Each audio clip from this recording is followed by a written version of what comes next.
Hello दोस्तों, नमस्कार। आज के इस वीडियो में भारतीय राज्य व्यवस्था से संबंधित कुछ प्रश्नों पर चर्चा करेंगे। सबसे पहला प्रश्न है, औपचारिक रूप से एक संविधान सभा ने संविधान को बनाया जिसे अविभाजित भारत में निर्वाचित किया गया था, इसकी पहली बैठक कब हुई थी? तो संविधान सभा की पहली बैठक जो हुई थी वो 9 दिसंबर 1946 को हुई थी, जिसमें सच्चिदानंद सिन्हा को टेम्पररी अध्यक्ष बनाया गया था। उसके बाद 11 दिसंबर को दूसरी बैठक हुई और डॉक्टर राजेंद्र प्रसाद को परमानेंट अध्यक्ष बनाया गया। टेम्पररी अध्यक्ष बने थे सच्चिदानंद सिन्हा। अप्रत्यक्ष विधि से संविधान सभा के सदस्यों का चुनाव 1935 में स्थापित प्रांतीय विधानसभाओं के सदस्यों द्वारा हुआ था।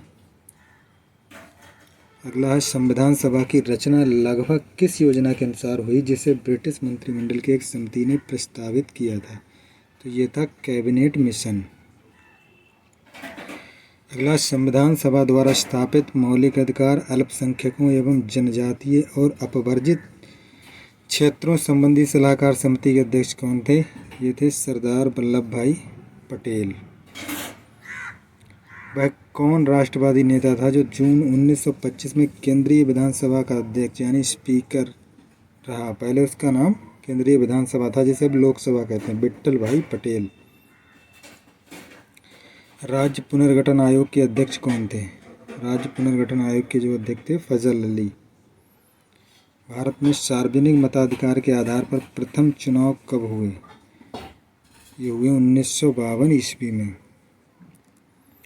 भारत के प्रथम लोकसभा अध्यक्ष जीवी मावलांकर। प्रधानमंत्री पद से त्यागपत्र देने वाले पहले प्रधानमंत्री कौन थे? मोरारजी देसाई। भारतीय संसद में पहली बार अविश्वास प्रस्ताव कब और किस प्रधानमंत्री के खिलाफ लाया गया?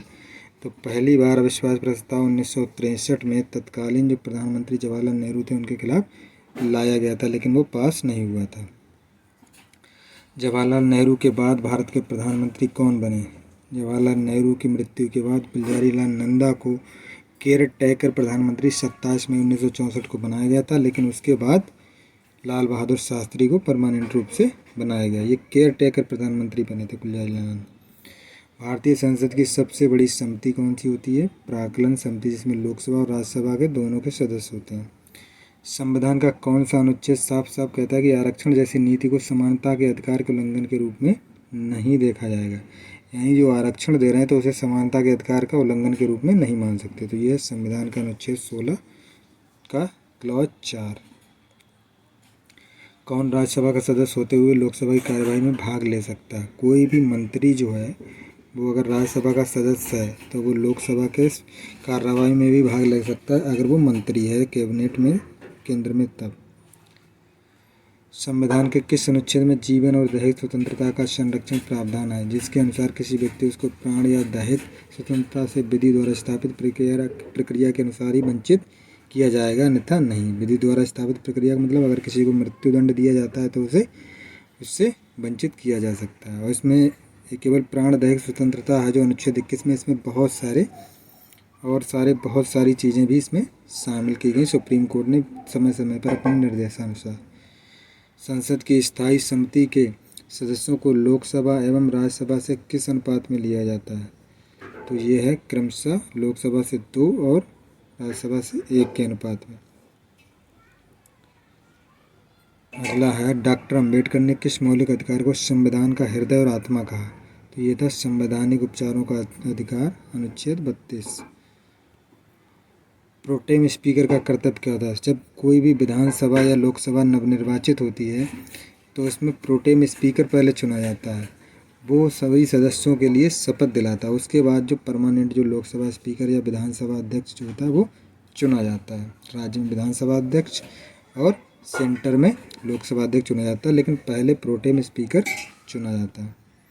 भारतीय संविधान में संशोधन का प्रस्ताव किस देश के संविधान से लिया गया?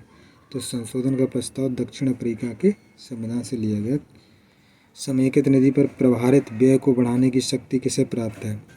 ये संसद को प्राप्त है।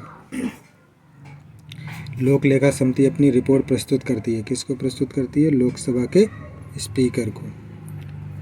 और यदि सरकार को लगे कि कोई व्यक्ति देश की कानून व्यवस्था या शांति और सुरक्षा के लिए खतरा बन सकता है तो वह उसे बंदी बना सकती है। इसको क्या कहते हैं? प्रिवेंशन डिटेक्शन या निवारक नज़रबंदी।